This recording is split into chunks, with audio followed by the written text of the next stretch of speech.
जब जिस जिस महीने में जो जो प्रदोष पढ़ा करे, जब प्रदोष पढ़े, बन सके 1 बेलपत्र, बन सके 5 बेलपत्र, शमी पत्र, हरे मुंह, हरा मुंह बेलपत्र, एक कलश के अंदर थोड़ा सा पानी लेकर 1 बेलपत्र, हरा मूंग, शमी पत्र डालकर और उसमें थोड़ा सा गुड़ डालकर बात भी अगर देखी जाए तो माता पार्वती जी ने ही प्रारंभ करी थी, जो माँ जगत जननी जगदम्बा। कई माताएं कहती हैं गुरुजी बेलपत्र कब खाना चाहिए और कब नहीं खाना चाहिए। शिव महापुराण की कथा कहती है जब शरीर में रोग हो, शरीर में कष्ट हो, शंकर जी की चढ़ी हुई बेलपत्र, मान लो आप पूरी 3 पत्ती भी बेलपत्र की नहीं खा सकते, तो बेलपत्र के आगे की थोड़ी सी एक अंश नोक मात्र भी आपके मुख में अगर जाती है तो भी वो उतना ही असर करेगी जितनी पूरी पत्ती करती है। ऐसा कोई संसार का मानव नहीं है जिस मानव में थोड़ा न थोड़ा शिव और शक्ति का अंश ना हो। संसार के प्रत्येक जीव में, संसार के प्रत्येक व्यक्ति में, जलचर हो, थलचर हो, वायुचर हो या कोई भी जीव, उसके अंदर शिव और शक्ति का एक अंश जरूर रहता है। जलचर हो, वायुचर हो, जीव जितने भी हैं उन सभी जीवों में शिव और शक्ति का निवास है और शिव दोनों एक हो जाते हैं, दोनों एक।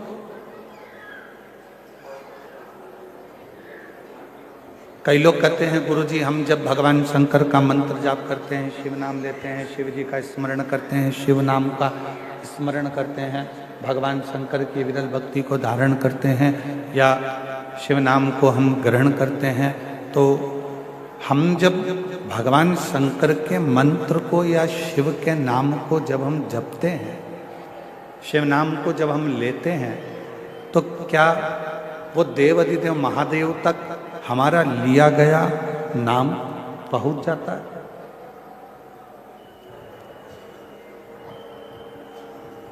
क्या देव अधिदेव महादेव तक हमारा लिया गया नाम पहुंच सकता है? तो पहले तो अपने भीतर से एक भ्रम निकालो, अपने अंदर का एक भ्रम निकालो कि महादेव तक हम जो नाम ले रहे हैं वो पहुंचेगा कि नहीं पहुंचेगा। पहले अपने भीतर का ये भ्रम समाप्त करो। मतलब आपकी दृष्टि में ये है कि आपकी दृष्टि में लगता है कि ऐसा है कि शंकर भगवान हमसे बहुत दूर है, शिव जी हमसे बहुत दूर है। जब तो आपकी बुद्धि में यह बात आती है कि हम जो बात कहेंगे वो शिव जी सुनेंगे कि ना सुनेंगे, हम जो मंत्र बोलेंगे, जो मंत्र हम बोलेंगे वो मंत्र शिव जी तक पहुंचेगा कि नहीं पहुंचेगा, हम जो मंत्र का स्मरण करेंगे वो देवाधिदेव महादेव तक पहुंचेगा कि नहीं पहुंचेगा। आपके भीतर यदि ये विचार चलता है तो मतलब आप ये विचार कर रहे हैं कि शंकर जी हमसे बहुत दूर है। पर शिव महापुराण की कथा कहती है, भगवान देवाधिदेव महादेव का चरित्र कहता है, जिस समय पर आप भगवान देवाधिदेव महादेव का स्मरण करते हो, उनको याद करते हो, उनका स्मरण करते हो, उस समय पर आपको लगता है कि शिव बहुत दूर हैं, तो उन तक हमारी आवाज पहुंचेगी कि नहीं पहुंचेगी। पर शिव कथा कहती है आपके मुख से जैसे ही भगवान शंकर को याद किया जाता है, शिव का नाम लिया जाता है, शिव का स्मरण किया जाता है, उस समय पर भगवान देव अधिदेव महादेव आपके नजदीक में खड़े होकर उस उच्चारण को श्रवण करते हैं। भगवान शंकर उस उच्चारण को श्रवण कर रहे होते हैं, भगवान शिव उस उच्चारणों को श्रवण करते हैं।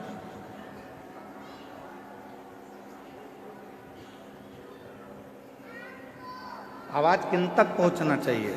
जो दूर है,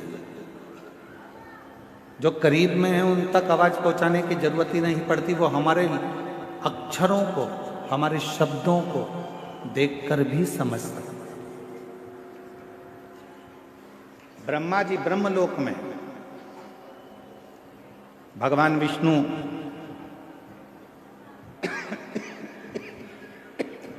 बैकुंठ लोक में, इंद्र लोक में, पर मेरा देव अधिदेव महादेव, मेरे भगवान शंकर, मेरे उघड़दानी, मेरे शिव इसी मृत्यु लोक में। अब ब्रह्मा जी को यदि आपको कुछ कहना है तो भले तुमको तेज बोलना पड़ सकता है, भगवान विष्णु जी को अगर कुछ कहना है तो हो सकता है कि आपको तेज बोलना पड़ सकता है, पर यदि आपको भगवान शंकर से कुछ कहना है तो आपको तेज बोलने की जरूरत ही नहीं पड़ती, वो आपके पास में कंकर शंकर के रूप में विराजमान होकर इस बात को श्रवण करते हैं। बिल्कुल नजदीक में पहुंचकर, नजदीक में बैठकर उस कथा को श्रवण करते हैं, उस बात को श्रवण करते हैं। आपके नजदीक में खड़े होते हैं, नजदीक में बैठते हैं और वो कथा को सुनते हैं।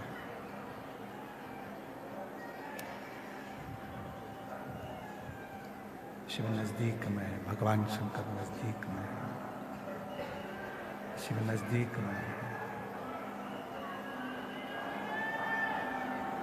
भगवान शंकर नजदीक में है। शिव की कथा कर रही है, भगवान शंकर का चरित्र कह रहा है, शिव महापुराण की कथा कर रही है।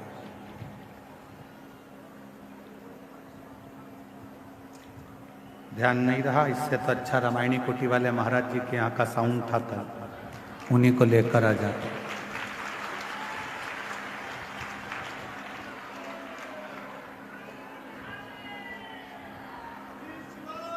शिव को, भगवान शंकर को, देव अधिदेव महादेव को बहुत दूर ढूंढने की जरूरत नहीं। ये कल भी कथा में कहा था, आज भी कथा में कह रहा हूं, अभी भी कथा में कर, बहुत जाने की जरूरत नहीं पड़ती। शंकर को ढूंढने के लिए बहुत दूर, शिव को ढूंढने के लिए बहुत दूर जाने के लिए जरूरत नहीं पड़ा। शिव हमारी श्वासों में, शिव हमारी रोमावली में, शिव हमारी धड़कनों में, शिव हमारे रोमों में समाहित है। जब हमको कुछ भगवान देवाधिदेव महादेव से कहना है तो आप ये अपने मन से निकाल दीजिए कि हमको बहुत दूर हमारे शंकर भगवान हैं, तो हमको बहुत दूर बैठे हुए शिव से कुछ कहना पड़ेगा।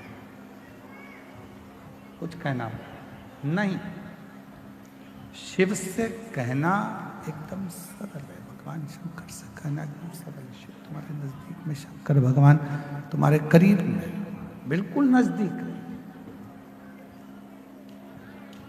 और जब हम भगवान शिव से अपने मन की कोई बात कहते हैं तो दुनिया के लोगों को लगता है कि शिव सुनेंगे ना सुनेंगे। शिव पुराण कहती है कि जैसे ही तुम बोलो नहीं तो भी तुम्हारे हृदय में अगर कोई भाव आता है जल चढ़ाते समय, तो शंकर भगवान तुम्हारे मन के भावों को भी पढ़ लेते हैं, सुन लेते हैं, स्वीकार कर लेते हैं। भगवान देवाधिदेव मन के भावों को, विचारों को, शिव अपने मन के भावों को, अपने विचारों को भी पढ़ लेते हैं, सुन लेते हैं। मन की शुद्ध भावों को भी पढ़ लेते हैं, विचारों को भी पढ़ लेते हैं।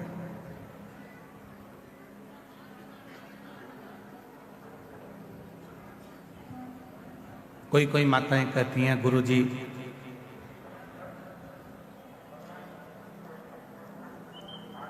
भगवान तो हमारी सुनता ही नहीं है।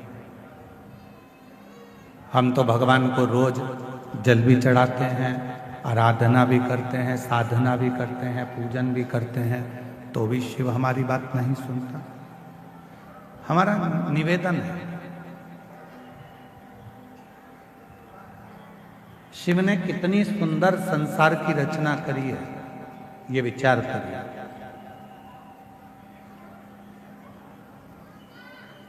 शंकर भगवान ने जो सृष्टि की रचना करी, शिव जी ने जो सृष्टि का निर्माण किया, वो कितना सुंदर करा। फूलों में परमात्मा कीड़े दे देता है। देखिए उस परमात्मा की लीला कितनी विचित्र है कि फूलों में परमात्मा कीड़े दे देता है और पत्थर में परमात्मा हीरे दे देता है। ये उस परमात्मा की कृपा। परिश्रम में लीन है, संघर्ष में लीन है, पत्थर जैसा मजबूत हो गया है, तो एक ना एक दिन मेरा भोलेनाथ उसकी जिंदगी में ऐसी तरक्की कराता है कि हीरा जैसा उसको बना देता है।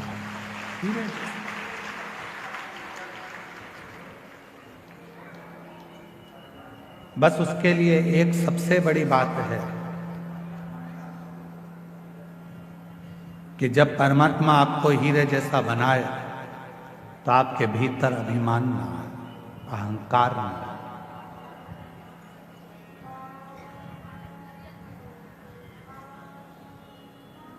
आपके भोजन करने से, अगर आपके भोजन से किसी के मुख में पानी आ रहा है तो आपका भोजन करना बेकार है।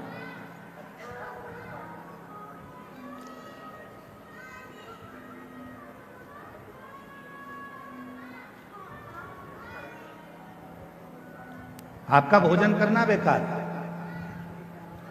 आपके भोजन करने से यदि किसी के मुख में पानी आ रहा है तो आपका भोजन करना बेकार है, और यदि आपके बोलने से किसी की आंख में पानी आ रहा है तो आपका बोलना भी बेकार है।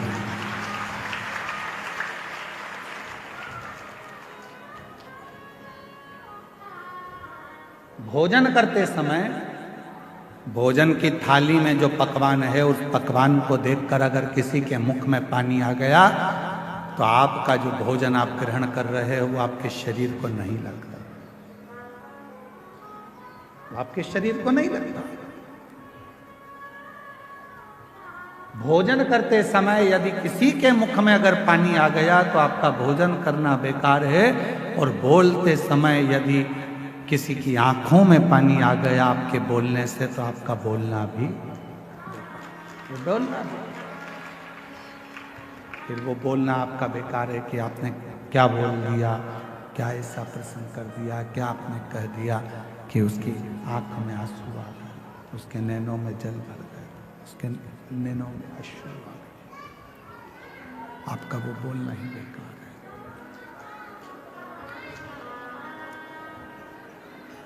शिव महापुराण की कथा में, भगवान शंकर के पवित्र चरित्र में, शिव जी की पवित्र कथा में प्रसंग आता है। भगवान शंकर की कथा में बड़ा सुंदर एक प्रसंग आता है। पार्वती जी भोजन का जब निर्माण करती हैं, पार्वती जी जब भोजन बनाती हैं, भोजन का निर्माण करती हैं, तो सबसे पहला भोजन पार्वती जी बनाकर अपने जितने गण हैं उन सभी गणों को भोजन कराते, सभी गणों को भोजन कराते।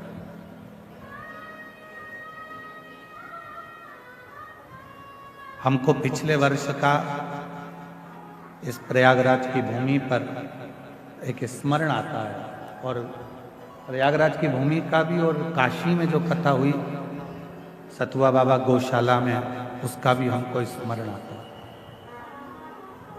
जिस समय पर सतुआ बाबा गौशाला में कथा चल रही थी तो लगभग 12:30-1 बज चुकी थी, तो हम बाबा जी के साथ में दर्शन करने के लिए कहीं गए थे, वहाँ से वापिस आ रहे थे तो हमने सतुआ बाबा जी से पूछा कि प्रसाद हुआ आपका? तो कहा महाराज जी अभी बहुत सारे लोग रह गए हैं, ये 2 बार की पंगत और हो जाए उसके बाद फिर मैं अपने कक्ष में जाकर जो भी होगा उसको पालूं। एक गुरु माता पिता ऐसा ही होता है, सबको खिलाने के बाद सब संतुष्ट हो जाते हैं, तब वो थोड़ा सा प्रसाद पाकर संतुष्ट हो। मैं सतुआ बाबा जी आपको धन्यवाद देता हूं इसके लिए कि आपकी अविरल भक्ति। अभी हम अंदर थे और आप माइक पे जब लगभग 12:30 बजे आप माइक पे कह रहे थे जो दरवाजे पर बैठा है वहीं बैठ जाए, जो रोड पे बैठा है वो वहीं बैठ जाए, अंदर आने का प्रयास ना करे, कोई वीआईपी नहीं है।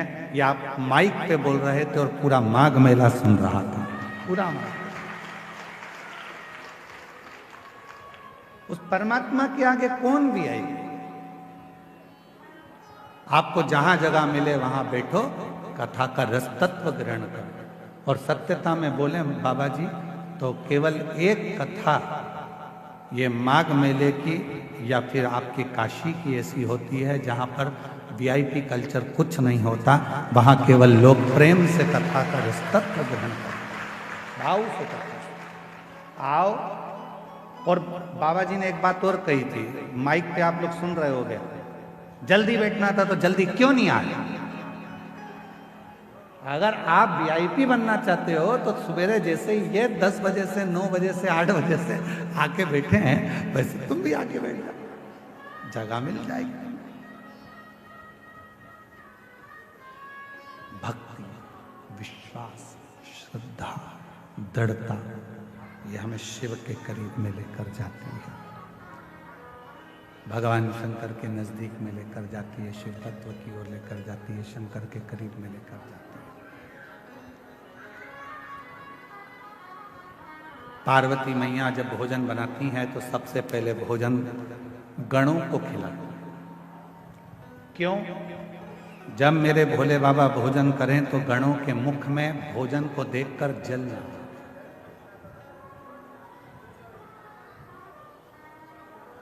पानी ना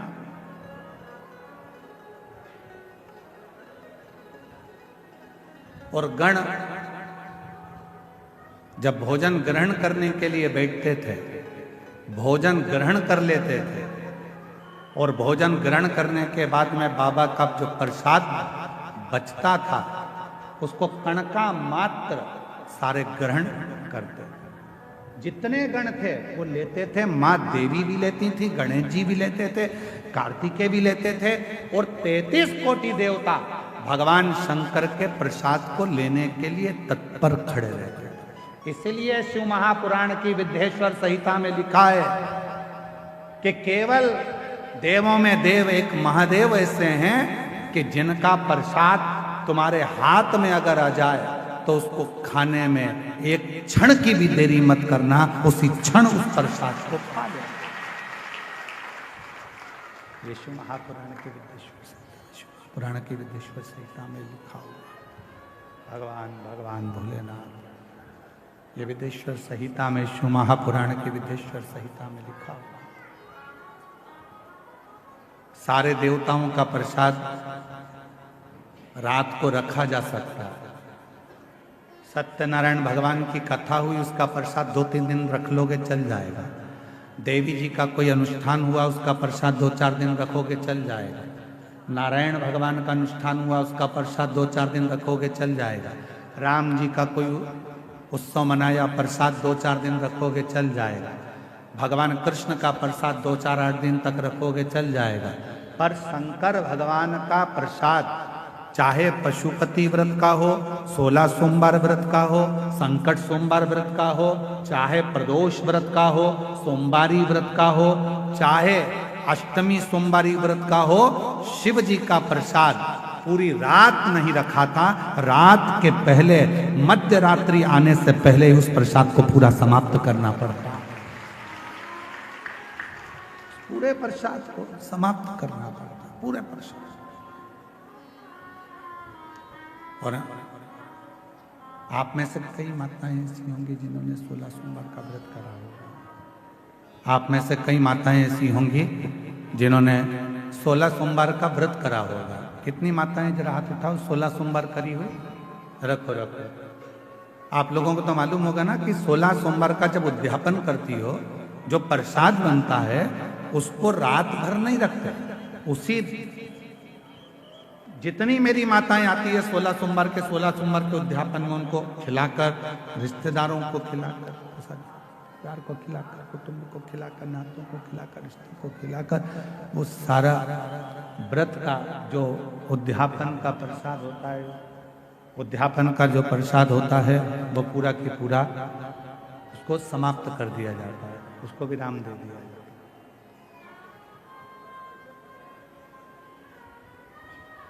पूरा 16 सोमवार का प्रसाद जो भी उद्यापन करता है उसको समाप्त। शिव जी की भोजन की थाली में शंकर भगवान के भोजन करने के बाद जो प्रसाद बचता है उसका कण कण मात्र सारे गण देवता देवी 64 योगिनी सब लेने के लिए आते हैं, सब।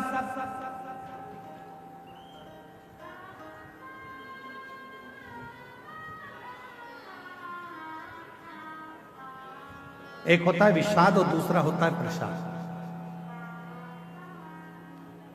जो जोड़ने से मिला वो विषाद, जो छोड़ने पर मिला वो प्रसाद। ध्यान देना थोड़ा सा। जो जोड़ने से मिला वो विषाद, धन जोड़ा विषाद होगा, कपड़े जोड़े विषाद होगा, वैभव जोड़ा विषाद होगा, सत्ता जोड़ी विषाद होगा। जो जोड़ने पर मिल रहा है वो विषाद है, और जो छोड़ने पर मिल रहा है वो सब प्रसाद की गणना में आता है।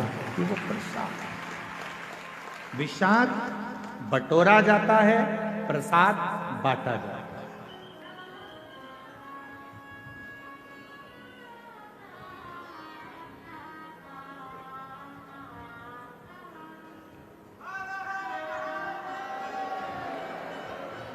प्रसाद बांटा जाता है। विषाद में केवल जोड़ा जाएगा, आन दो और प्रसाद जान दो, बांटो बांटो, वो बांटा गया, बांट। कई माताएं कहती हैं गुरुजी बेलपत्र कब खाना चाहिए और कब नहीं खाना चाहिए। शिव महापुराण की कथा कहती है जब शरीर में रोग हो, शरीर में कष्ट हो, तब शंकर जी की चढ़ी हुई बेलपत्र अगर पूरी 3 पत्तियां, मान लो आप पूरी 3 पत्ती भी बेलपत्र की नहीं खा सकते, तो बेलपत्र के आगे की थोड़ी सी एक अंश नोक मात्र भी आपके मुख में अगर जाती है तो भी वो उतना ही असर करेगी जितनी पूरी पत्ती करती है। एक अंश मात्र।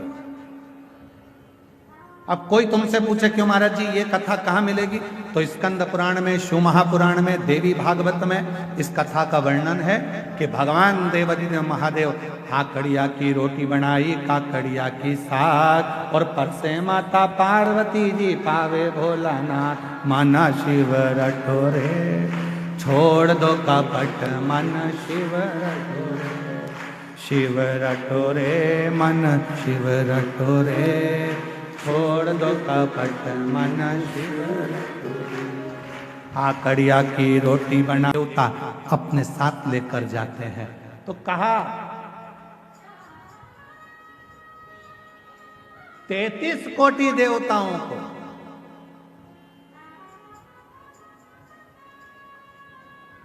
भोजन की थाली का कितना भाग मिलता था।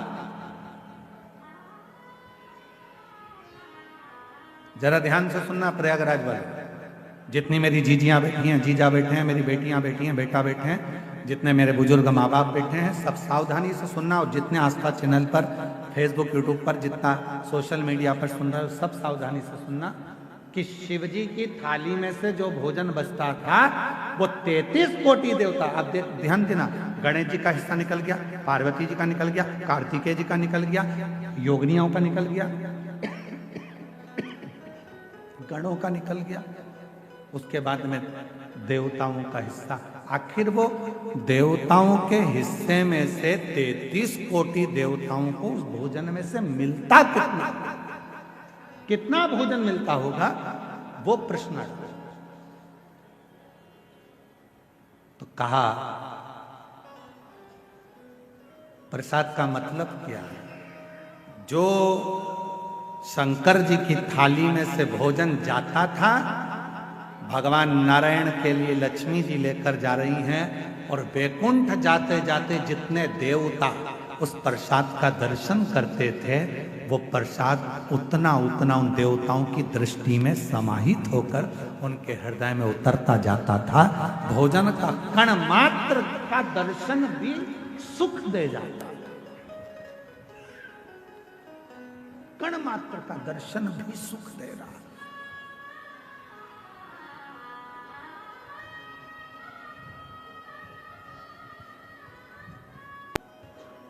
हमने देखा है जिनके नाम लिए जाते हैं, पत्र पढ़ा जाता है, जब वो बेलपत्री लेने के लिए आते हैं और बेलपत्री लेकर जाते हैं, तो कई माताएं कहती है उस बेलपत्र का दर्शन करा दो। बेलपत्र लेकर जाने वाला पूछता है कि बेलपत्र का दर्शन कर कर क्या करोगे? हमने शिव पुराण में पढ़ा है, उमा संहिता में वर्णन है, कौमार खंड में भी वर्णन है कि शिव जी के प्रसाद का मात्र दर्शन कर लेने से भीतर के सारे विषाद समाप्त हो जाते हैं। सारे विषाद। आप लोग रोज रोज अगर बेलपत्री खाओगे, भाई स्वास्थ्य खराब है तब थोड़ा सा अंश ले लो, रोज रोज खाओगे तो मुख में छार छार सा होगा, कई बार स्वाद नहीं आता फिर भोजन का, कई बार जिह्वा छारी छारी सी हो जाती। रोज क्यों खाना? रोज बेलपत्र अगर उठाकर ला भी रहे हो, उसमें से एक अंश मात्र, कण का मात्र बेलपत्र को अपने मुख में ले लो, बहुत। बाकी की बेलपत्र का क्या करें गुरुजी?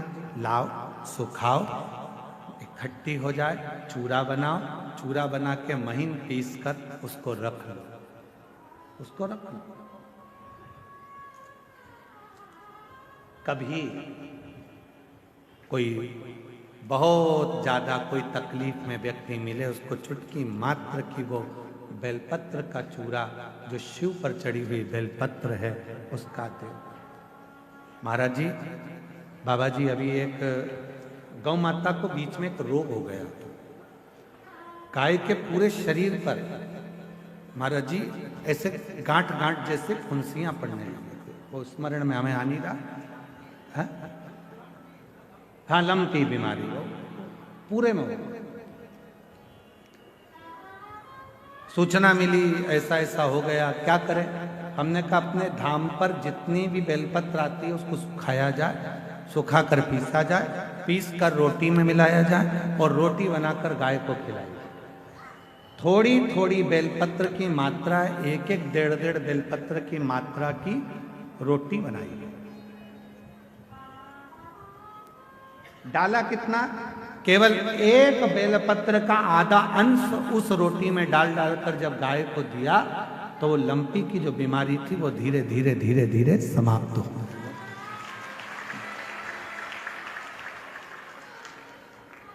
दवाई की तरह बेलपत्र की भी मात्रा होती है कि कितनी मात्रा में खाना है। ऐसा नहीं कि बेलपत्र पूरी मिली है तो हमको पूरी ही खाना है, ले जाओ थोड़ी थोड़ी घर में सबको दे दो, बाकी के संभाल के रखो। कोई जीव को, कोई व्यक्ति को जरूरत पड़े उस समय पर वो पानी से उसको थोड़ी सी डाली और निगल गए।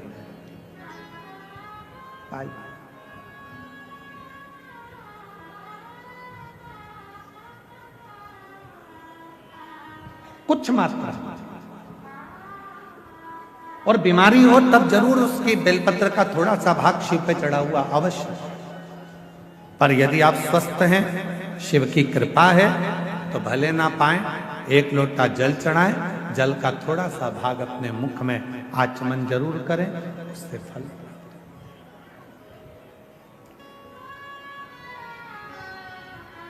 एक माता यहां बैठी है जिसको डॉक्टर ने मना कर दिया था कि तुम मां नहीं बन सकती।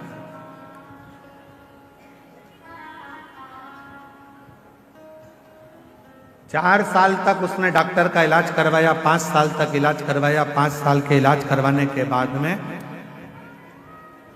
फिर 8 साल तक इलाज करवाया, 10 साल तक इलाज करवाया, और 10 साल के इलाज के बाद में उसने इलाज करवाना बंद कर दिया। सोच लिया अब मेरे घर में औलाद नहीं हो सकती। फिर 3 साल तक मंदिर मंदिर, देवालय, शिवालय, ना जाने कहां कहां जाकर गोद भरवाई। ऐसे मिलाकर 13 साल हो। 13 साल के बाद उसने फिर मंदिर, देवालय, शिवालय, गोद भरवाना भी बंद कर दिया, घर में रहने लगी। ऐसे करते करते 20 साल हो। 20 साल होने के बाद में 21 साल हो गए। 21 साल के बाद 22 साल हो गए, और 22 साल के बाद उसने, किसी ने एक क्लिप भेज दी मोबाइल पर कि सफेद आंकड़े की जड़ तुम रुका जी का नाम लेकर शिव जी के ऊपर 21 बार घुमाकर नंदी के पास खड़े होकर कमर में बांध ली जाए तो बाबा की कृपा से औलाद जरूर होती है। और उस महिला ने 22 साल के बाद वो क्रम करा, और बाबा की कृपा से 22 साल के बाद औलाद का जन्म हुआ। वो बेटी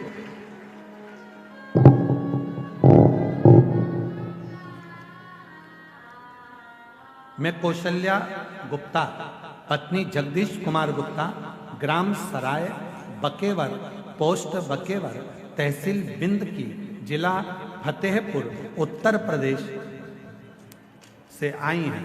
कहीं बैठी हो तो हाथ हिला सकती हैं जिनके घर में 21 साल के बाद औलाद हुई है। 21 साल के बाद संतान का सुख हुआ है। गुरुदेव, बहुत दुख झेला अपनी जिंदगी में। लोग मुझे बांझ कहते थे, लोग मुझे बांझ कहते थे। कोई अपनी संतान मेरी गोदी में नहीं देता था।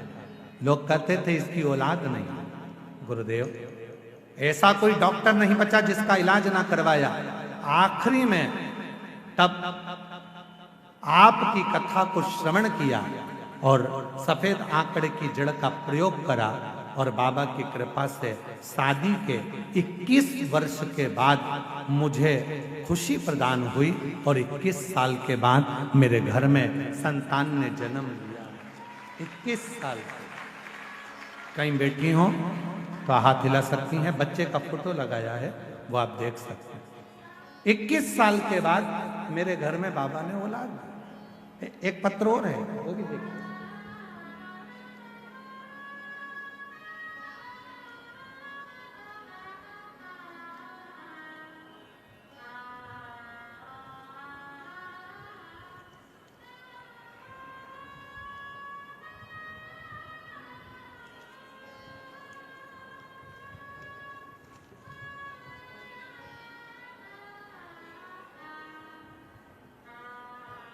गुरु जी, मेरा नाम रश्मि मिश्रा, मेरे पति का नाम सौरभ मिश्रा है। कहीं बैठे हो रश्मि मिश्रा, सौरभ मिश्रा, ग्राम सातो सुल्तानपुर, जिला फतेहपुर, उत्तर प्रदेश की रहने वाली हैं। आप ही हैं? लेकर आ जाओ बच्चे को, आ जाइए। गुरुजी, शादी के कई साल निकल गए थे, औलाद का सुख नहीं था।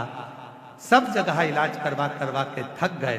तब आखिरी में किसी बहन जी के कहने पर पशुपतिनाथ का व्रत किया और महादेव को जल चढ़ाना प्रारंभ करा, और बाबा की ऐसी कृपा हुई गुरुदेव कि हमारे यहाँ कई सालों के बाद बाबा ने औलाद का सुख दिया। और बाबा की कृपा से 29 अगस्त 2023 को पुत्र रत्न की प्राप्ति हुई, शिव की कृपा से, बाबा की कृपा से। एक पत्र और है।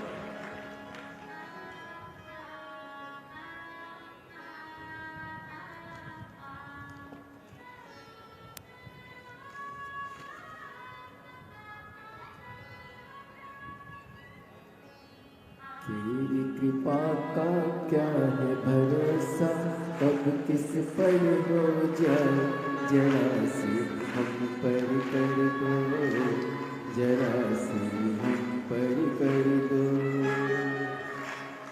तेरी कृपा का क्या है भरोसा, कब किस पर। मेरा नाम अर्चना पांडे, मिर्जापुर शहर से आई हूँ। 16 वर्ष तक मेरे घर में पुत्र रत्न की प्राप्ति नहीं हुई और बाबा की कृपा से सफेद आंकड़े की जड़ का प्रयोग और पशुपतिनाथ का व्रत किया। उससे बाबा की कृपा से 16 साल के बाद पुत्र रत्न की प्राप्ति हुई। कहीं बैठे हो तो आस शिव शिव है, शंकर शंकर है, ओगड़दानी ओगड़दानी है। उस पर करा गया भरोसा विश्वास। जरूरी नहीं कि दवाई की पूरी बोतल लेकर आओगे तो पूरी की पूरी बोतल एक बार में ही पी जाओगे। दवाई का पत्ता खरीद कर लाओगे तो दवाई का पूरा पत्ता एक साथ खा जाओगे, नहीं। जैसे दवाई एक एक गोली ली जाती है, पीने वाली दवाई एक एक ढक्कन ली जाती है, चम्मच से ली जाती है, उसी तरह जब रोग बीमारी तकलीफ आए भी तो बेलपत्री का अगर थोड़ा सा भी अंश हमारे इस मुख से भीतर प्रवेश करेगा तो हमारे रोग को समाप्त जरूर करेगा, निश्चित। हमारे रोग को मिटाएगा, हमारे रोग को समाप्त जरूर करेगा। एक विश्वास, एक भरोसा। 33 कोटि देवताओं में प्रसाद कैसे बंटता है? तो कहा केवल दर्शन ही मूल है, केवल दर्शन।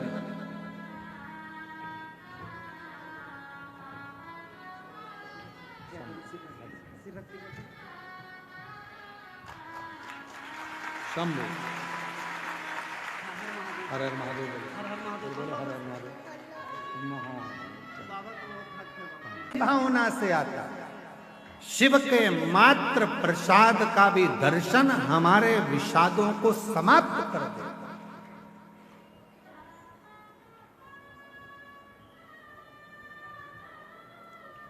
फूल की माला पहनोगे, अहंकार पीछे पड़ जाएगा, अभिमान पीछे पड़ेगा। बोलो बोलो, सही है कि गलत है? फूल की माला पहनोगे तो अहंकार अभिमान पीछे पड़ जाएगा। सोने की माला पहनोगे तो चोर पीछे पड़ जाएगा। और यदि रुद्राक्ष की माला पहनोगे तो मेरा महाकाल पीछे पड़ जाएगा।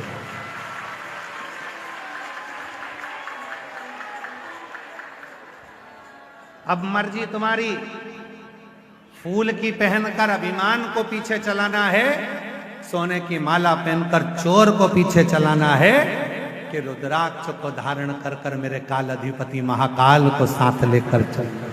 ये आपके ऊपर निर्भर, ये आपके ऊपर निश्चित करते आप किस माला को धारण करना।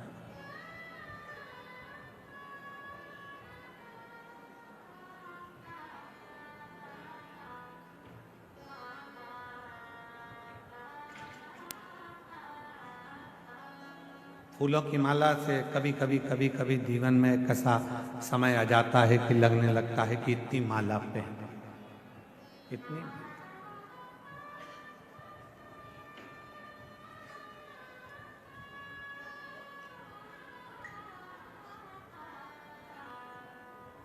हमने एक कथा में वर्णन किया था, आप लोगों ने श्रवण किया होगा, कि जितने भी देवताओं को माला चढ़ती है उसको कहते हैं फूलों की माला।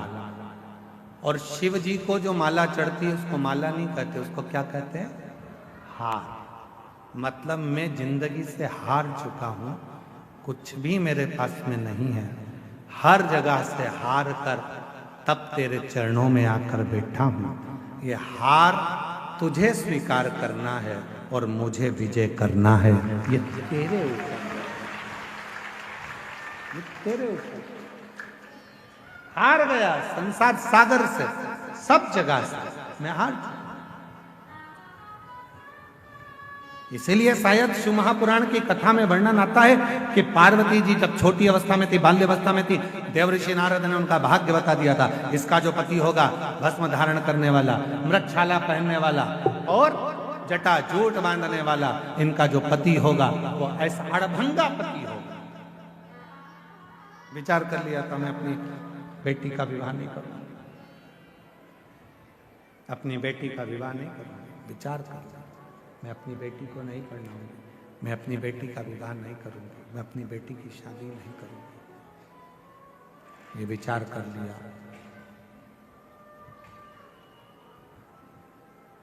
पार्वती जी ने सुन लिया था देवऋषि नारद के मुख से कि पार्वती जी ने ये श्रवण कर लिया था देवऋषि नारद के मुख से कि शिव को पाना है तो शिव जैसे हो जाना। शिव को पाने के लिए शिव जैसा होना पड़ेगा, शंकर जैसा होना पड़ेगा। कैसे होना है शंकर जैसे? तो कहा सिर पे गंगा है, तो क्या शंकर जी को पाने के लिए हम भी एक मोटर लगा लें सिर पे? नहीं, गंगा मतलब शीतल, मतलब अपने भेजे को ठंडा रखिए। बहुत कठिन काम है, बहुत कठिन।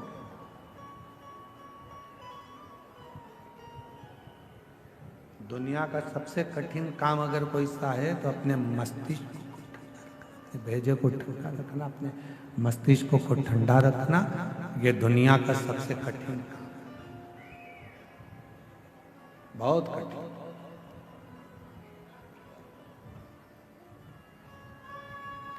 और जैसे तुम हो वैसे हम हैं। जरा भी माइक गड़बड़ होता है ना तो हमारा भी भेजा ठनक जाता है।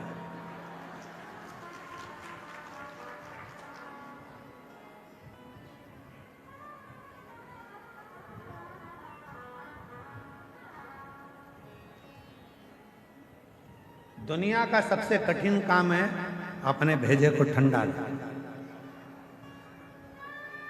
तो महाराज जी फिर आप कहते हो कि भेजा ठंडा रखो, जब तुम्हारा ही गर्म है तो हम काहे ठंडा रखें?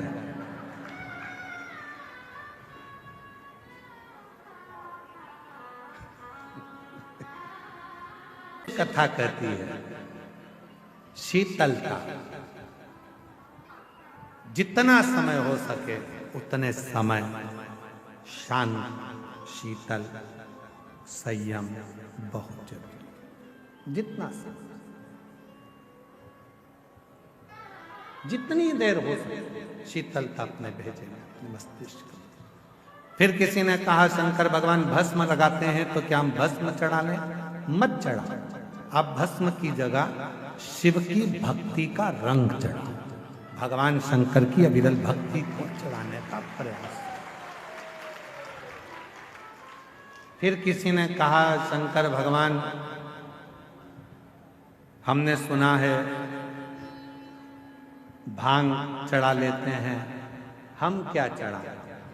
तुम्हें नशा करने की जरूरत नहीं है, क्योंकि शिव पुराण में लिखा है कि शिव जी कोई नशा नहीं करते। सतुआ बाबा जी ने एक छोटा सा पत्र भेजा है हमारे पास,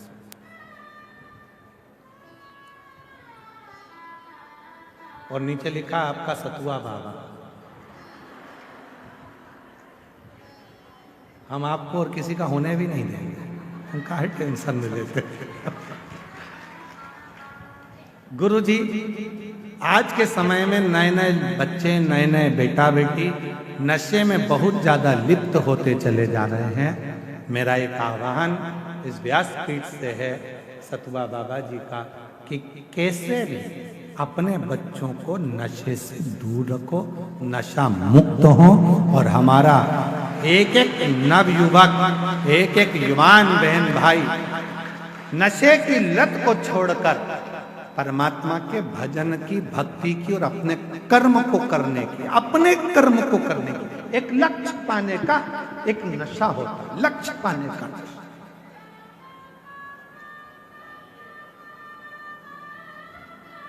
सीए बनना है, भेजे में रख लो उसको कि मुझे सीए बनना है, मतलब मेरे अंदर एक नशा चढ़ गया सीए बनने का, बनकर रहूंगा। जैसे नशे वाले व्यक्ति के अंदर एक तलब उत्पन्न होती है पीने की, खाने की, ऐसी ही एक तलब तुम्हें मंजिल तक पहुंचने की होना चाहिए कि मुझे वो कर, मुझे वो मंजिल तक पहुंचना। सीए बनना है, बनूंगा। सरकारी नौकरी करना है, करूंगा। एक पत्र है, अच्छा है, पहले उसको सुनो, बहुत अच्छा पत्र।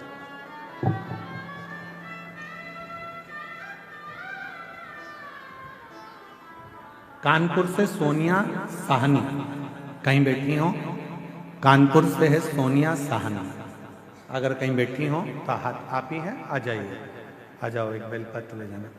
कानपुर से सोनिया साहनी, मेरा मोबाइल नंबर ये है।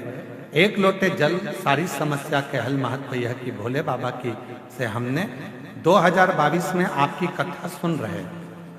कानपुर निवासी मेरे बेटे ने सीए की परीक्षा देते देते हार चुका था। बेटे ने इतनी बार सीए की परीक्षा दी, आखिरी में वह हार चुका था। बच्चे को बाबा पर विश्वास हो गया और मैंने भी पशुपति नाथ का 5 बार व्रत रखा। अपने बेटे से कहा कि तू भी व्रत कर, मैं भी कर। और सियोर वाला बाबा कहता है कि अपनी पढ़ाई को 4 गुना बढ़ा। इतनी मेहनत कर रात दिन कि अब की बार तुझे सीए बनना ही है। और बाबा की ऐसी कृपा हो गई गुरुदेव कि मेरे बेटे ने सीए के लिए जो एग्जाम दिया आपके कहने पर, आज मेरा बेटा सीए बन गया। मैं बाबा को धन्यवाद देता हूँ। बाबा, एक बात और कहना चाहती हूँ, मेरे बड़े बेटे ने जितनी मेहनत करी और आखिरी में सीए बन गया, तो मेरा छोटा बेटा उसको देखकर बोला, भैया जब तू पढ़ाई कर कर, शिव जी पे 1 लोटा जल चढ़ाकर, पशुपति व्रत कर कर तू सीए बन सकता है, तो मैं भी कुछ ना कुछ कर सकता हूँ। और मेरे बेटे ने एमबीए की परीक्षा देना प्रारंभ करी और बाबा की कृपा से आज वो भी क्लियर होकर अच्छी उस पे लग गए। मैं बाबा को यहाँ धन्यवाद देने के लिए आई हूँ कि शिव जी की कृपा से ये सब कुछ मिला है। सतुआ बाबा जी को धन्यवाद देती हूँ, उनके माध्यम से आपकी कम से कम उत्तर प्रदेश में कथा तो हो जाती है। हम लोग तरसते हैं कथा। तो ये शिव तत्व। एक पत्र और है, बड़ा सुंदर है।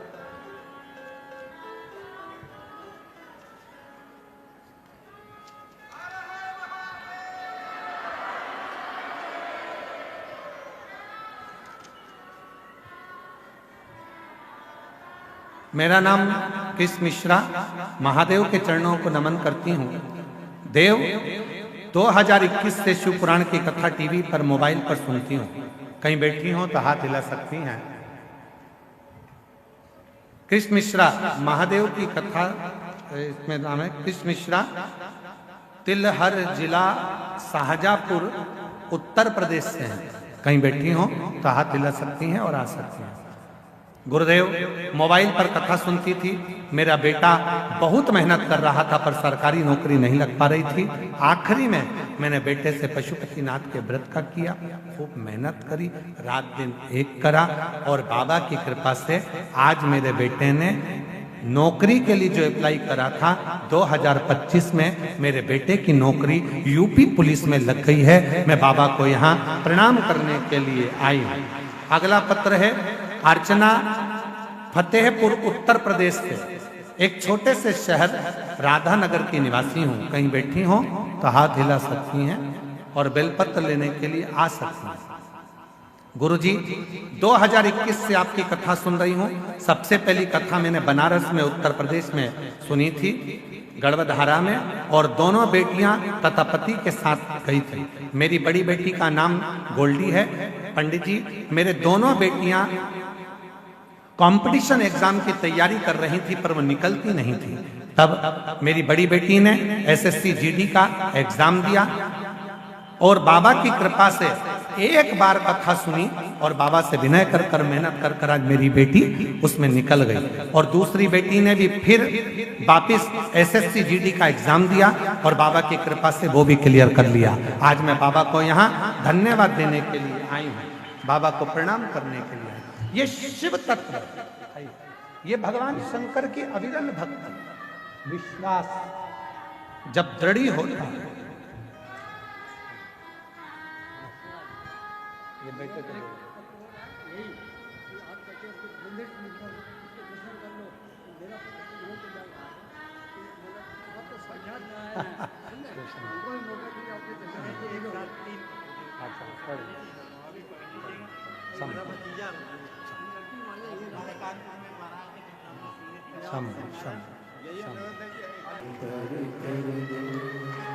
जिस पर भी हो गई तेरी कृपा करुणा वो भव पार हुआ, भव पार हुआ। पापी हो जाए जितना उसका भी बाबा उद्धार हुआ, उद्धार हुआ। गिद्ध अजामिल गणिका जैसे तेरे मन को जरा से हम पर कर दो, जरा से हम पर कर दो। तेरी कृपा का क्या भरोसा कब किस पर हो जाए, जरा से हम पर कर दो, जरा से। शिव को पाना, भगवान शंकर को पाना, शिव को अपना बनाना। शिव जैसे हो जाओ, भेजा ठंडा हो, भस्म भले न चढ़े पर शिव भक्ति का रंग चढ़े, शिव जी की भक्ति का रंग चढ़े।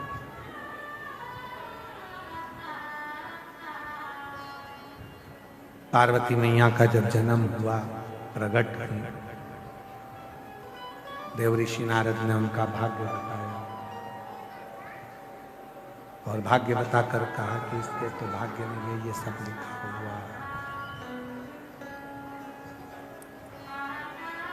पार्वती जी ने विचार कर लिया कि मैं शिव को अपना बनाऊंगी, मैं भगवान शंकर को अपना बनाऊंगी, शिव को अपना बनाऊंगी। और पार्वती शिव को अपना बनाने के लिए पूर्ण तरह से भगवान शंकर की विरल भक्ति में डूबी।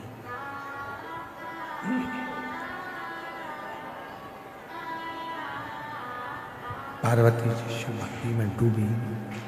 शंकर को अपना बनाने के लिए पार्वती जी शिव जैसी तप करा, साधना करी, भक्ति करी। एक समय ऐसा आ गया कि पार्वती जी की उम्र 4 वर्ष की थी। थोड़ा ध्यान से सुनना, 4 वर्ष की पार्वती जी की उम्र थी। जो कंकर मिलता था पार्वती जी उस कंकर को उठाकर शंकर बना लेती थी और उसकी पूजन करती थी।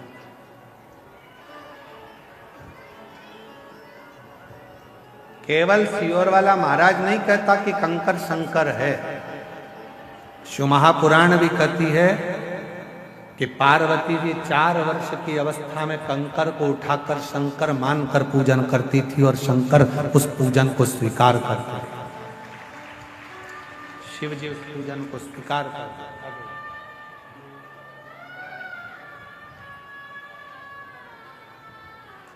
गला पकड़ रहा है, साउंड बहुत ज्यादा, गले से बोलते नहीं बन रहा है।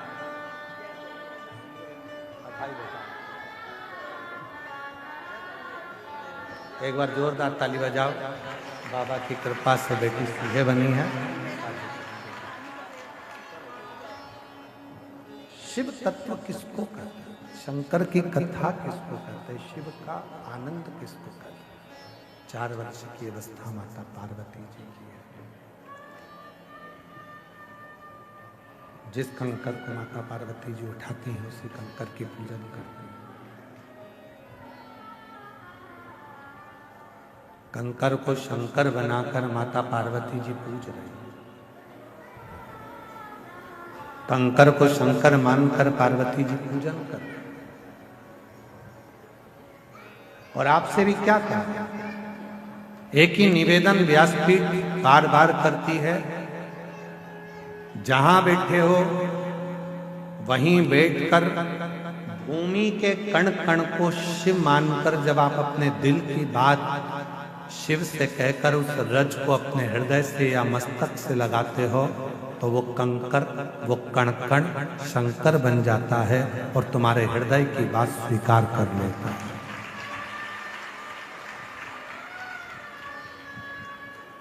पार्वती जी कंकर को शंकर बना रही हैं। कंकर को शंकर। 4 वर्ष की अवस्था है, माता पार्वती जी जब भ्रमण करती हैं, खेलती हैं, यहाँ वहाँ जाती हैं, जो कंकर मिलता है पार्वती जी उस कंकर को शंकर बनाकर उसका पूजन करती हैं। 4 वर्ष की अवस्था कंकर को शंकर मानकर पूजा। एक बार हिमालय राजा मां पार्वती जी को लेकर मैनावती के साथ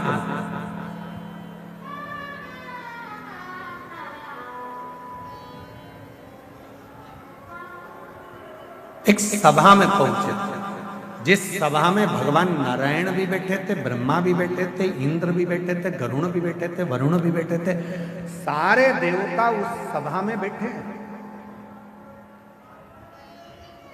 और सारे देवता उस सभा में बैठे हैं जिस सभा में, परंतु शिव जी उस सभा में नहीं, शंकर भगवान नहीं।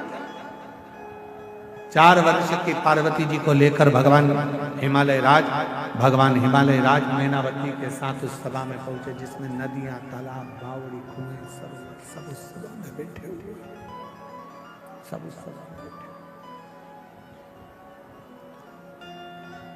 भगवान विष्णु पार्वती जी को देख रहे हैं, ब्रह्मदेव पार्वती जी को देख रहे हैं, गरुण जी पार्वती जी को देख रहे हैं, वरुण जी पार्वती जी को देख रहे हैं, सब देख रहे हैं।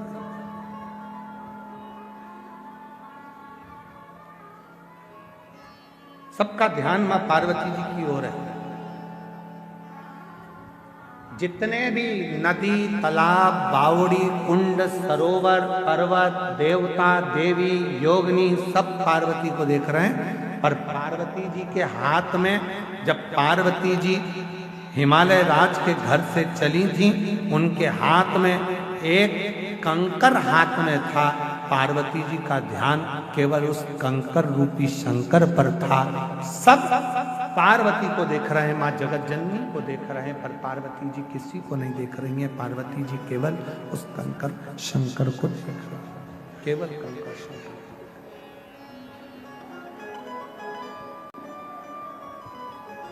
शिव महापुराण की कथा कहती है, भगवान शंकर का चरित्र कथा है, शिव तत्व कथा है, शंकर की पवित्र कथा कहती है कि दुनिया के लोग भले आपको देखें, दुनिया के लोग भले मंदिर में आप जाते हो, जल चढ़ाते हो, मंदिर में जाकर पूजन करते हो, कई बेटा बेटी कहते हैं, लोग हमको देखते हैं, दुकान वाले हमको देखते हैं, व्यापारी हमको देखते हैं, मंदिर वाले देखते हैं, पुजारी लोग देखते हैं, ये लोग देखते हैं, वो लोग देखते हैं, कोई जल चढ़ाने आया वो देख रहा है, कोई पूजन करने आया वो देख रहा है। कोई भी तुमको देखे, शिव पुराण कथा कहती है, पर तुम्हें देखना है तो केवल देवाधिदेव महादेव को देखना है और शंकर में अपनी प्रीत को जोड़ना। तुम्हें नहीं ध्यान देना कि कौन क्या, तुम्हें देना ही है, दूसरी जगह तुम्हारा ध्यान जाना है, कंकर शंकर में तुम्हारा ध्यान रखना। तुम तो कंकर शंकर में अपना ध्यान लगाओ। तुम जिस शिव की पूजन करने के लिए, जिन देवाधिदेव महादेव की आराधना करने के लिए गई हो, तुम उस पर अपना ध्यान केंद्रित करो, उस पर। और श्री शिवाय नमस्तुभ्यं, श्री शिवाय नमस्तुभ्यं, श्री शिवाय नमस्तुभ्यं, श्री शिवाय नमस्तुभ्यं, श्री नमस्तुभ्यं श्री शिवाय नमस्तुभ्यं। तुम्हारा ध्यान केवल शिव में होना चाहिए, केवल शिव।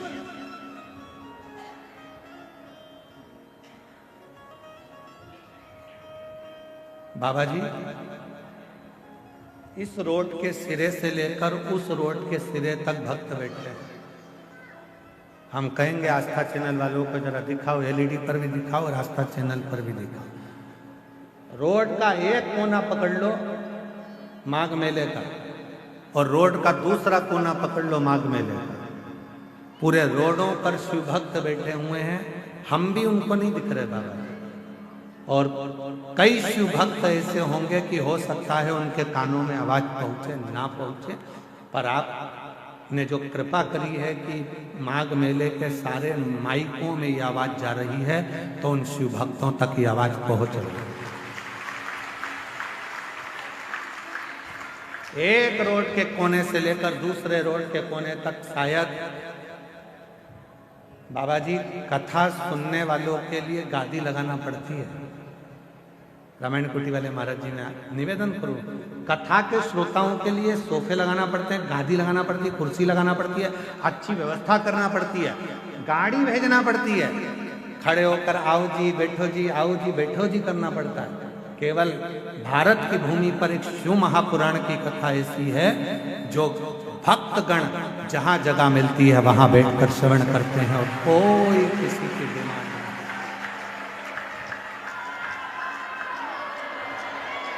ये रोड का नजारा देखिए आप, एलईडी पर चल रहा है आस्था चैनल पर, और एलईडी पर रोड का नजारा चल रहा है। जरा देखिए कि कोई शिव भक्त की ये कामना नहीं रहती है कि हमको कुछ चाहिए। इस रोड के नजारे को देखकर पूरा प्रयागराज और पूरी भारत की भूमि के लोग इस नजारे को देखकर चकित होंगे कि रोडों पर लोग बैठ जाते हैं कथा सुनने के लिए। कोई कामना नहीं, केवल एक कामना है, शिव की कथा मिल जाए और एक बार मेरे भोले बाबा की स्तुति करूं। जब श्री शिवाय नमस्तुभ्यं बोलकर जब मेरा बाबा मौन होए, उस मौन होने में मैं अपने दिल की कामना कर लूं, और अगली बार जब मेरा कुबेर भंडारी आए तो मेरा भी पत्र व्यासपीठ पर पहुंच जाए। बस यही, केवल यही और कुछ। विश्वास, भरोसा, दृढ़ता और उससे जब लगन जुड़ जाती है तो फिर दुनिया का कोई, पार्वती मैया के हाथ में इतनी सभा लगी है, 4 वर्ष की पार्वती जी केवल कंकर को शंकर मानकर उसी को देख रही हैं, उन्हीं का दर्शन कर रही हैं, कंकर को शंकर मानकर उन्हीं को निहार रही हैं। भगवान नारायण पार्वती जी को देख रहे हैं, ब्रह्मा जी देख रहे हैं, इंद्र देख रहे हैं, गरुण देख रहे हैं, वरुण देख रहे हैं, सारे देवी देवता पार्वती को देख रहे हैं। पर 4 साल की पार्वती जी, 4 वर्ष की माता पार्वती जी केवल उस कंकर रूपी शंकर को देख, केवल कंकर रूपी शंकर और कुछ इसके सिवा कुछ।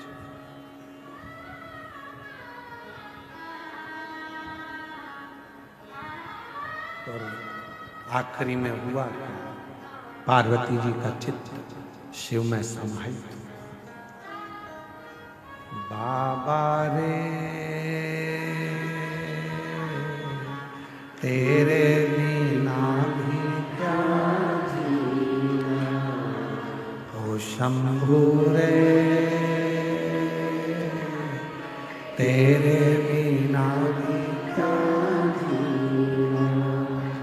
फूलों की कलियों, काशी की गलियों, फूलों की कलियों में, काशी की गलियों में, तेरे बिना कुछ कहीं ना, तेरे बिना भी क्या जीना, ओ शंभु रे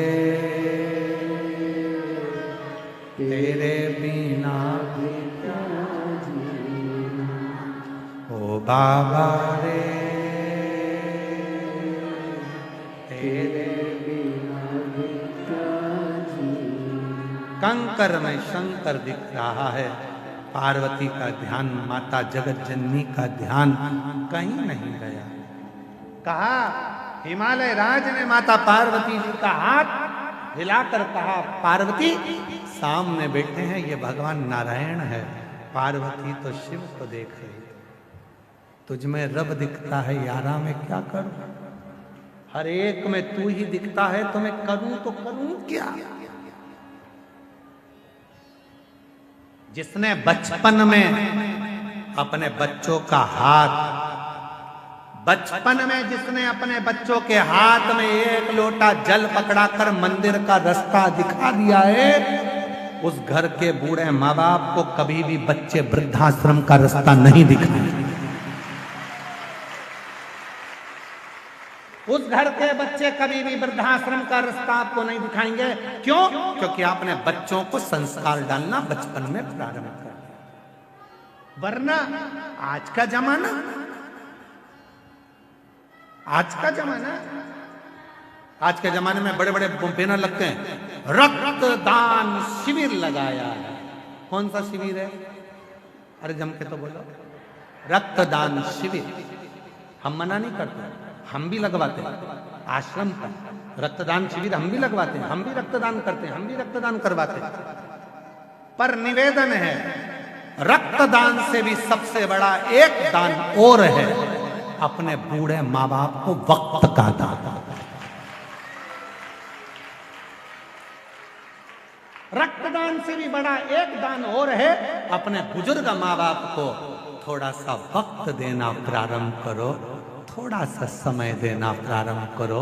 अपने बूढ़े माँ बाप के पास थोड़ी देर बैठना प्रारंभ करो। जब आप अपने बुजुर्ग माँ बाप के पास थोड़ी देर बैठोगे तो वो माँ बाप को अच्छा लगेगा, वो माँ बाप को भी अच्छा लगेगा कि मेरे बेटे ने मुझे वक्त दिया। दो रक्तदान तुम भी करो, हम भी करते हैं। रक्तदान करना चाहिए, किसी के काम आएगा, कोई के दुख में काम आएगा, कोई बीमारी में काम आएगा। रक्तदान जरूर करो, रक्तदान करना चाहिए। पर जिस माँ बाप ने तुम्हारे शरीर में रक्त दिया है, उस माँ बाप को थोड़ा सा वक्त का दान देना चाहिए।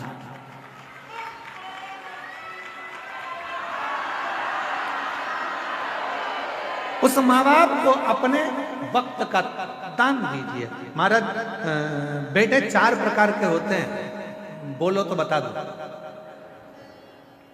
काली मिर्ची तो नहीं लगेगी?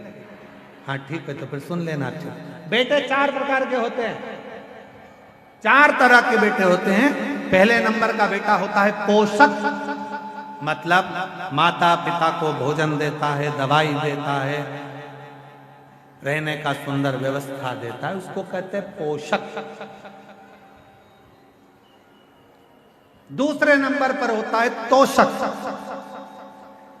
जो माता पिता को संतोष देता है, समय देता है, बैठता है, भोजन भी देगा, बैठेगा भी, बातचीत करेगा। पापा कैसे हो, मम्मी कैसी हो, सिर दुख रहा है, डॉक्टर बुलवा दूं, लेकर चलूं, दवाई ले लो। 2 बार 3 बार रात को उठकर भी पापा मम्मी से पूछने जाएगा कि तबीयत खराब है, पापा ठीक हो, माँ ठीक हो। इसको कहते हैं तोषक।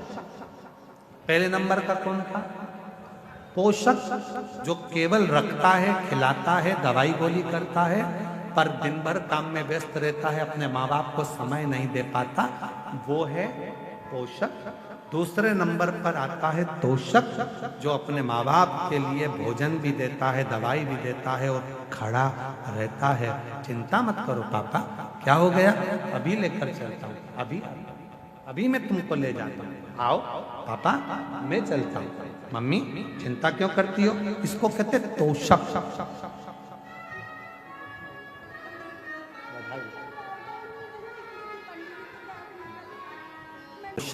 जो कोसता रहता है। और चौथे नंबर पर एक खोसक, जो माँ बाप की जितनी प्रॉपर्टी मिले, जमीन मिले, सामान मिले, सब अपने जेब में खोसता ही रहता है। उसको कहते हैं खोसत।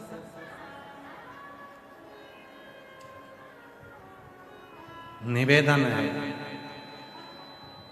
4 तरह के बेटे में सबसे कम बेटे मिलते हैं तोषक, जो माता पिता को भोजन भी दे, दवाई भी दे, पानी भी दे और उनसे प्रेम की बात कर कर उनके बुढ़ापे के समय में अपना समय देकर उनको बल भी प्रदान करे। वो तोषक कठिन है, पोषक बनना सरल है। अरे गुरुजी, हमने 4 काम वाले लगा के रखे हमारे माँ बाप के लिए। अरे गुरुजी, टाइम पे उनकी बहू भोजन दे देती है। अरे गुरुजी, टाइम पे उनको हम दवाई गोली दे देते हैं। तो हमने पूछा तुम टाइम पे सब दे देते हो और अपने माँ बाप को टाइम देते हो? थोड़ा दुकान से आया करो तो 15 मिनट बैठा करो, ऑफिस से आया करो तो 20 मिनट बैठा करो, थोड़ा समय दिया। पत्नी को देते हो, बच्चों को देते हो, तो बुजुर्ग माँ बाप को भी। बूढ़े माँ बाप को तुम्हारा रक्त नहीं, बुजुर्ग माँ बाप को तुम्हारा वक्त चाहिए कि थोड़ा सा वक्त दो, थोड़ा सा, बहुत बहुत। फूलों की कलियों में, काशी की गलियों में, तेरे बिना कुछ कहीं ना, तेरे बिना क्या जीना, ओ शंभू रे, तेरे बिना भी क्या जीना, ओ बाबा रे, तेरे बिना भी क्या जीना। बस उनको थोड़ा समय दीजिए, थोड़ा सा देव समय, थोड़ा सा। अपने देव अधिदेव महादेव को भी क्या चाहिए तुमसे? शंकर भगवान कभी नहीं कहते कि मुझे जल दो, धन दो, दौलत दो, संपदा दो, सत्ता दो, वैभव दो, प्रतिष्ठा दो। शिव जी ने नहीं कहा कि 1.25 लाख बेलपत्र दो। शंकर जी ने नहीं कहा कि मुझे इतना करोड़ों का धन दो। शंकर जी ने कहा कि मुझे अपना थोड़ा सा समय निकाल, और जितना समय तू मेरे लिए निकालेगा, तेरे दुख की घड़ी में उतना समय निकाल कर मैं तेरे दरवाजे पर खड़ा हूं। समय दो, थोड़ा सा समय दीजिए। आप आए हो प्रयागराज की भूमि पर, किसके लिए आए हो? गंगा मैया का स्नान कर लिया, त्रिवेणी का संगम का स्नान कर लिया, हनुमान जी लेटे हुए हनुमान जी का दर्शन कर लिया, वट वृक्ष का दर्शन कर लिया, नाग वासुकी का दर्शन कर लिया। फिर क्या आपने सोचा मैं थोड़ा सा समय निकालकर शिव महापुराण की कथा में जाकर बैठूंगा? लोगों ने कहा बहुत भीड़ है, पंडाल में जगह नहीं है, रोड पे बैठना मिलेगा, कहीं पर भी बैठूंगा। उसके लिए जा रहा हूं, और जब उसके लिए समय निकाल कर जाऊंगा तो वो भी मेरे लिए समय निकाल कर मेरे दरवाजे पर खड़ा है। जाऊंगा मैं उससे जाकर मिलूं तो सही, उससे बोलूं तो। मेरा तू ही तो हमदर्द जिससे हर दर्द हम कहें तो किससे कहेंगे? उसी से तो जाकर कहेंगे। थोड़ा सा समय निकालकर, गीता जी में भगवान कहते हैं मेरे मंदिर तक चलकर, मेरे पास तक जो 2 कदम चलकर आता है, उसके दरवाजे तक मैं 1000 कदम चलकर जाता हूँ, 1000 कदम चलकर जाता हूँ। जो मेरे पास आया है उसके यहाँ तो मुझे जाना ही पड़ेगा, जाना तो पड़ेगा। उसके पास जाऊंगा और दिल से कुछ कहूंगा तो वो स्वीकार तो करे। जाऊंगा ही नहीं तो फिर सुनेगा कैसे? अच्छा बोलो ईमानदारी की बात, घर पर पड़े पड़े कह रही हो मेरा पेट दुख रहा भगवान, पेट दुख रहा भगवान। बहू कह रही है मम्मी जा,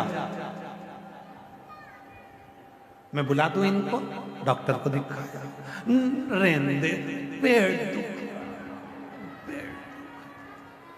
मम्मी चली जाओ, पूरी रात से दुख रहा है, सवेरे हो गए, जाओ। नहीं, मैं ठीक हो जाऊंगी, रात भर दुखा, दिन भर दुखा, दूसरी रात।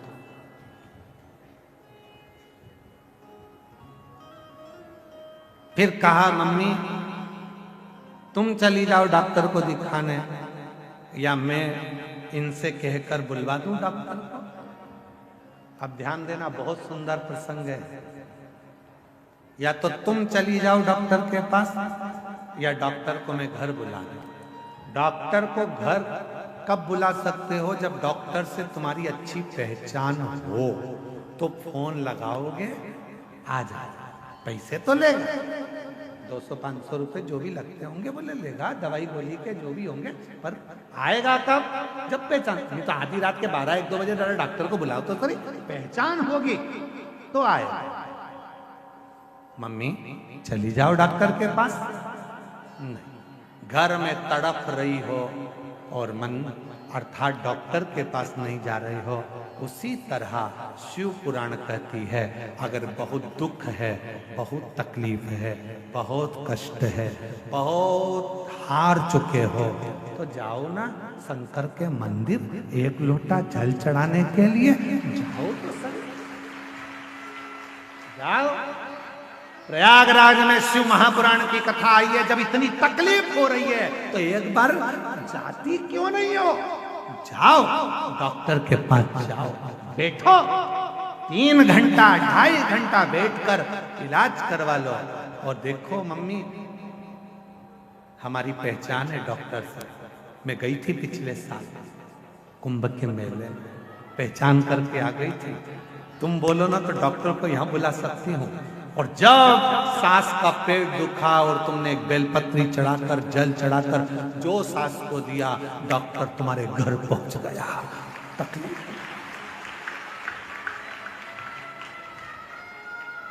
दुनिया के आगे प्रभु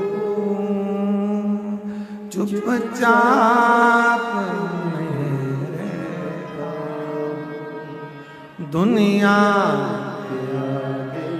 प्रभु चुपचाप मेरे, मेरा तू ही तो हमदर्द है, जिसे हर दर्द कहता, मेरा तू ही तो हमदर्द है, जिसे हर दर्द कहो, आएगा, दुख मिटाएगा, तकलीफ मिटाएगा, और उसके चरणों की सेवा करते, चरण